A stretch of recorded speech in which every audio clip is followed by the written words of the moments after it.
Na novembro, piso 3, Happy Parents, Happy Children está organizando uma conferência.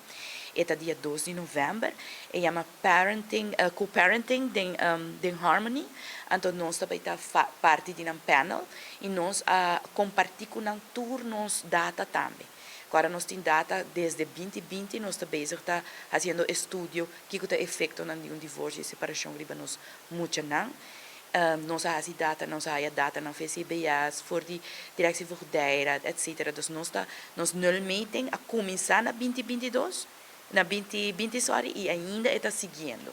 Nós compartilhamos data com não e me querem também usa certo de nos data não também de na conferência.